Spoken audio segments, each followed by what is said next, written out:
Here is a great talk about the agenda that's being put forth by the SCO. What is it? It's an exciting thing for regional cooperation, and you'll be amazed to see how much individual policies of the group members have shaped this collective approach. The leaders of Shanghai Cooperation Organization gathered for their annual summit. This organization, led by the powerful nations of China and Russia, was committed to strengthening the economic ties between the countries in the region. As the delegates sat around the table, they discussed the challenges of conducting trade with foreign currencies and the risks involved in relying too heavily on the US dollar. It was then that a bold idea was proposed. What if they used local currencies instead? Excitement ripped through the room as they began to consider the possibilities. By using local currencies, they could reduce the cost of risk associated with foreign exchange while also promoting their currencies and reducing their dependence on the dollar. But were still many questions to be answered. How would they create a system for exchanging these currencies, and how would they ensure that businesses and consumers would be willing to use them? Before jumping into the questions, let's discuss a little about the corporation. From security to infrastructure, the Shanghai Cooperation Organization, or SCO, has come a long way since its inception in 2002. Initially formed as a regional security cooperation organization, the SCO now encompasses a broad spectrum of dimensions, including economics, energy and technology. In 2003, the then 6 members of the SCO issued an outline for multilateral economic and trade cooperation, which laid the legal groundwork for economic cooperation and designated banking and financial service cooperation as a prioritized area. And now, undaunted by certain challenges, the leaders of the SCO put their heads together and crafted a bold plan. They would create a roadmap for using local currencies in commerce and develop alternative payment and settlement systems to support it. For instance, Iran's recent proposal for a single SCO currency aligns with their desire to strengthen economic ties with their neighbours. By having a common currency, it would make it easier for members states to conduct trade and investment. China's strained relationship with the US is another factor that has influenced the SCO's agenda. As the world's 2 largest economies, any disagreements between them can have ripple effects on the global economy. India's use of non-dollar currencies in its trade with Russia is another example of how the SCO members are exploring alternatives to the US dollar. Finally, Russia's efforts to soften the blow of Western sanctions have also contributed to the SCO's agenda. By promoting local currency settlements, cross-border payment systems, member states can insulate themselves from the effects of any financial restrictions imposed by the West.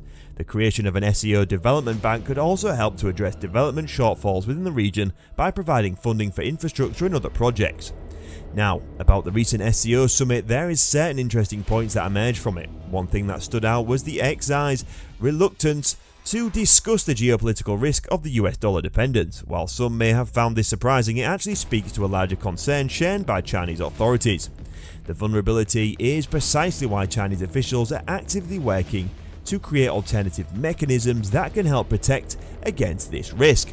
They understand that dependence on the US dollar carries inherent risks, especially in today's globalized economy where the actions of one country can have far-reaching consequences for others.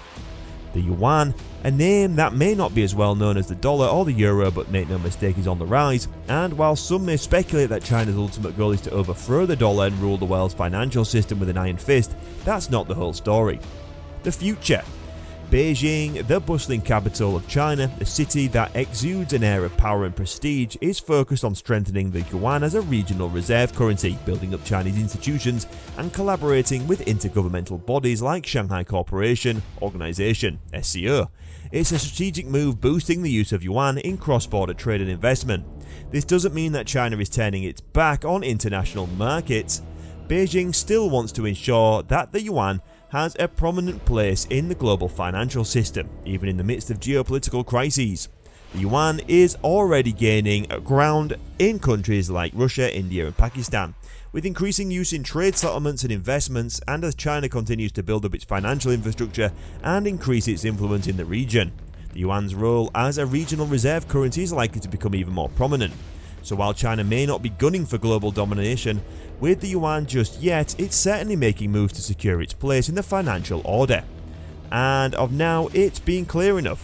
The Chinese are on a mission to break free from the shackles of the mighty dollar And they're not going it alone. From bigwigs in Beijing to grassroots initiatives in local financial institutions and governments, China is pulling out all the stops to stop the de-dollarize.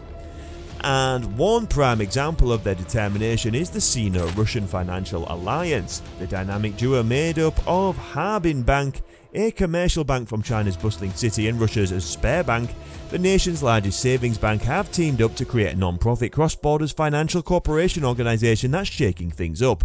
Their main goal? To turbocharge Sino-Russian trade, foster an all-encompassing financial partnership, and champion the use of local currencies in bilateral transactions.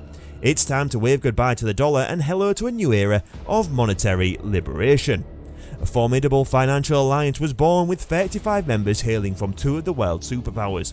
The crew was composed of 17 tough-as-nails Russian organisations and 18 Chinese financial gurus, including small and medium-sized banks, insurance firms and trust investment businesses. The Vice Governor of Heilongjiang Province, Sun Yao, expressed that the alliance was an indispensable platform for the China-Mongolia-Russia economic corridor's growth. With such a powerhouse behind the project, the possibilities were endless. The stage was set for a grand entrance into an era of new financial prosperity. A small Chinese bank nestled among the towering giants of the global financial system, breaking away from the norm and embracing alternative payment and settlement mechanisms free from the shackles of dollar domination transactions. These banks are the perfect pioneers of de-dollarization techniques, and what's more, they're not afraid to collaborate with their Russian counterparts to evade sanctions.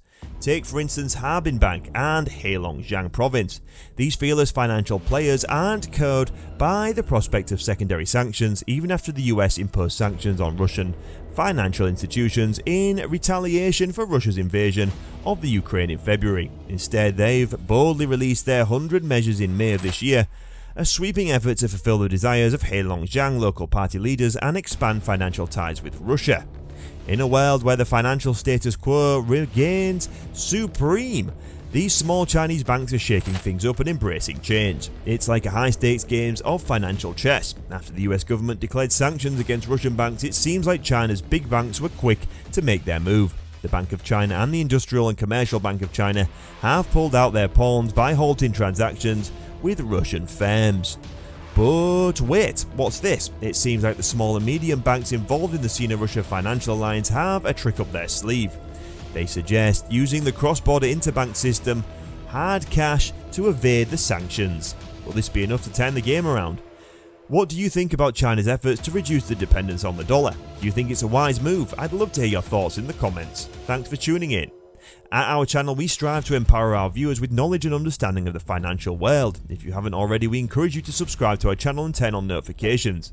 Feel free to share our videos with your family and friends and colleagues who may also benefit from the information shared on our channel. See you in the next one.